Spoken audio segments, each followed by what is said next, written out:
1 sec.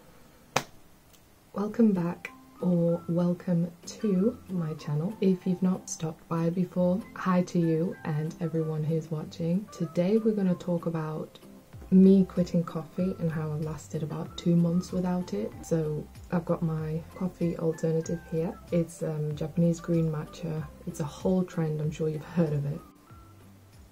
Anyway, let's get into it. Caffeine in our culture, if you think about it, has been part of the productivity and success culture for so long. And to be honest, the whole going to the coffee shop and doing work and ordering a coffee to be productive when you need a high level of energy has been so romanticized, and it's a perfect social media image of being productive. And coffee originally freed us from the rhythm of the sun, going back to industrialization. But we're not here to talk history today. We're just going to talk about my story and why my decision to quit.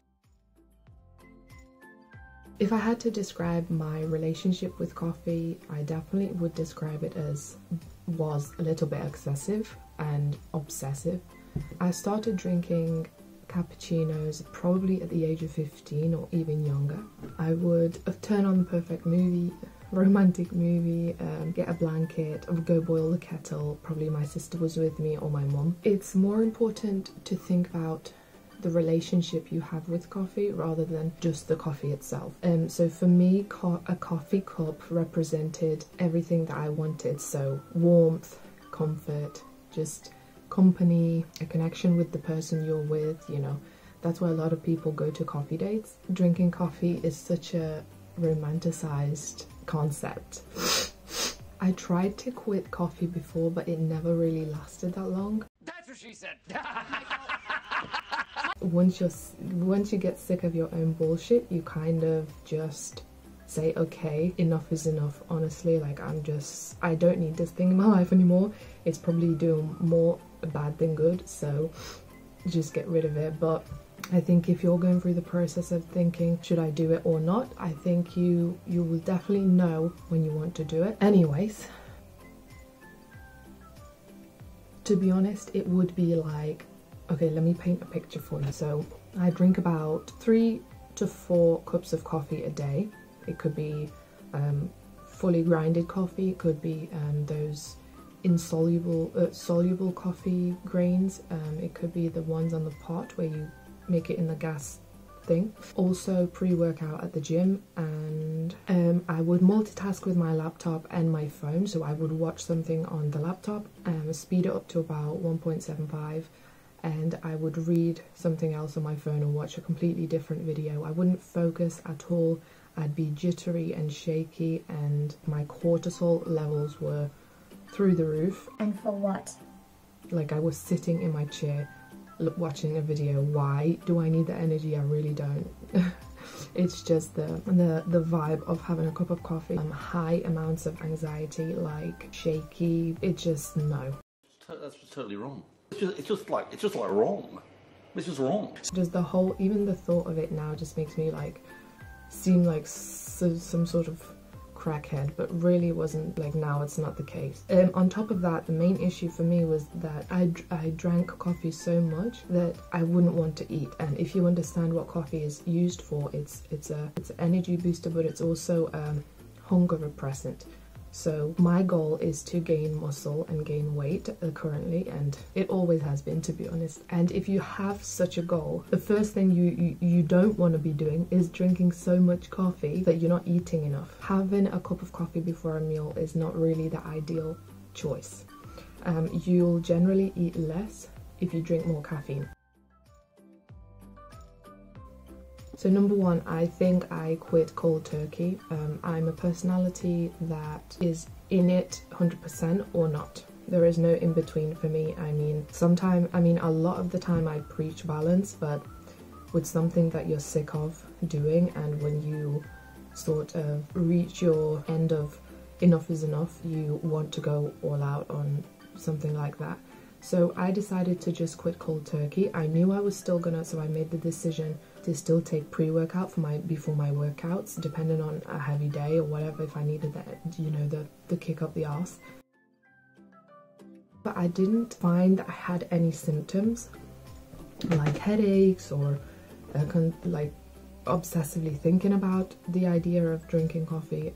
I did substitute my coffee for matcha and black tea, and of course I still had the pre-workout before my workouts, but everyone around me was drinking coffee. My mum drinks it, my partner's mum drinks it, he drinks it, you know. So I noticed that after a while of not drinking coffee, the smell got less appealing to me. So when someone drinks it around me and I smell it, it's not such a pleasant smell anymore. And when someone speaks to you that's just drank a coffee, I get the, you know, remember when teachers used to drink coffee and they would talk to you at school and go answering the question? It honestly just, no, this is what I feel like now. So yeah, another thing I would say is, don't put yourself in a situation where you need to choose. Make your cue less appealing. So don't go on coffee dates. Don't go with friends to catch up at Costa or Starbucks or somewhere. Go somewhere that's coffee is not going to be a choice, or you can choose, have more options of drinks like, I don't know, peppermint tea or like any sort of matcha or cold drink or just lemonade or anything, literally. Another tip I would say for lasting this change, to make this change more lasting, is keep yourself occupied. I think I was teaching quite a lot at the time when I quit 2 months ago. I kept myself busy and I did things that I wanted to, and I still do in my routine. So the obsessiveness of having a cup of coffee decreased quite quickly. So I mean, granted, if you have a job that you go to, it's easier for you to get your mind off it if you're doing the job. So I want to tell you a story of a fail that happened in my journey of quitting coffee. Okay, so let me explain.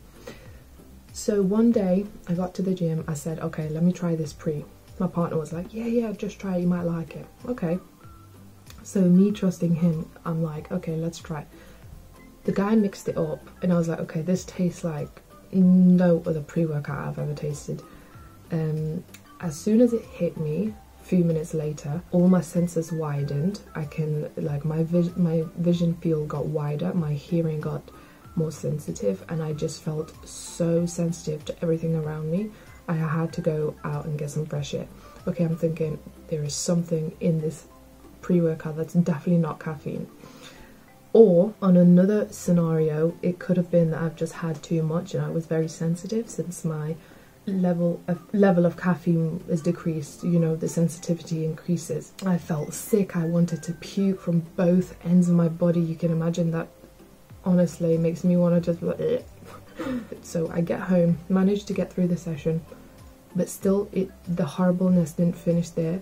I sat on the toilet for God knows how long. I wanted to cry, I was jittery, walking around, felt sick, couldn't eat, I felt fatigue at the same time. It was just a lot. Woke up every hour on the hour. The only thing that really helped me was a shower.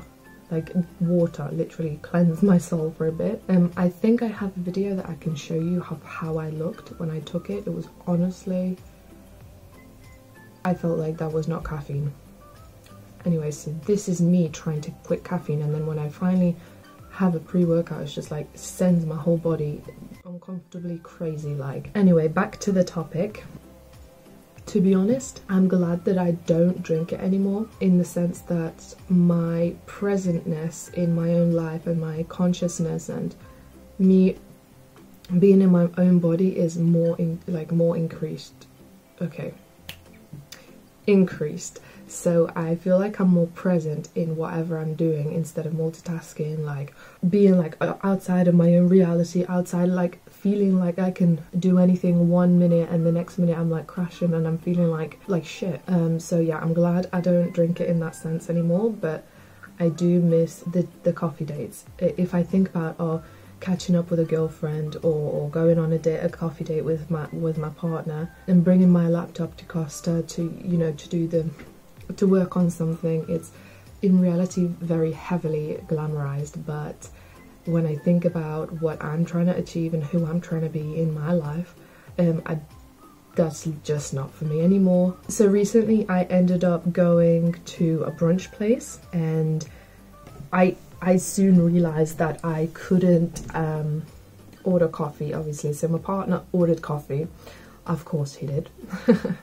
And I had to order peppermint tea, and it's a different option that I do like, honestly I do, but it's just still like it didn't fill that hole that I was like, it didn't fill the void that I was feeling for, you know. So the place had really amazing food and the tea was great, and after a while I didn't even look at his cup, like that was really interesting. When you have a habit that you're so obsessed with and all of a sudden you just don't even give two shits about it, it's like, it makes you question like, what was I even, why did I even so obsessively drink it? What purpose did it serve before? So, God, I'm out of breath. So let's go through the benefits of quitting coffee now. So number one, I think sleep is better. To be honest, I've always slept good. I could have a coffee before and I would still sleep decent, but now it's of higher quality. And sure, sometimes I just don't sleep because I don't sleep great. Like as of recently, I've been getting up in the middle of the night if I hear a noise, but I think it's just because I'm a light sleeper, or if something happens during the day, you know, and if I'm stressed, then I think I will wake up. But generally my sleep is really good. Number two is that I don't feel dependent on it. I don't think, oh, I need that cup of coffee, I'm thinking about it, I need something warm and this and that, and just take a breather. Number three is I feel more present in myself and I'm capable of doing anything without it. So I can have a workout without the pre-workout, and I can have a cup of tea in the daytime, and that's about it. Like literally I'm not so obsessed about it. And the thought of being capable of doing anything without it is what gives you the empowerment and the power in yourself to be like, okay, I prefer to drink it, I don't need it, but if I prefer to drink it and I like it, then I'm doing something that I like, instead of saying, oh, I need it because if I don't do it, I can't get my mind in it and everything. And same with pre-workout. People, I think for many people it's a placebo effect, and for other people it's a dependency. So that's where you need to be careful with any sort of substance that you're taking, even if it's caffeine or pre-workout. Another thing is that I've realized is that the smell isn't really that attractive to me. I mean, I can't really say anything about the taste because I've not tasted it again for a long time. To me, it seems like it's been forever, but actually I think it's been a good 2 months. I hope I'm right though, because it seems like forever that I've not had it, which is weird because I used to be like in love with the taste and the smell, and brewing a cup of coffee and how it like infused the house with the smell. I honestly would love that, you know, that smell, but now I just don't really care for it. So yeah, since I'm still having caffeine, I don't think that this is a 0 to 100 kind of thing. I've still gradually got caffeine in my diet and my food and everything, my drinks. I guess in another sense, I don't drink coffee, so I found healthier and better ways and better alternatives of drinking coffee, of drinking caffeine for that energy, even if it's through natural green tea. I like black English tea with milk, or just normal herbal tea, just for that sense of warmth and I guess comfort of having a cup in your hand and you pretending to be all productive and shit. Anyway, thank you so much for watching my video and coming back to the channel. If you like this video and you like the content that I'm producing, give it a thumbs up, and if you want to see more, don't forget don't forget to subscribe and press the notification bell for the notification of my videos, just to see more. So thank you for watching, and I'll see you in my next one. Bye.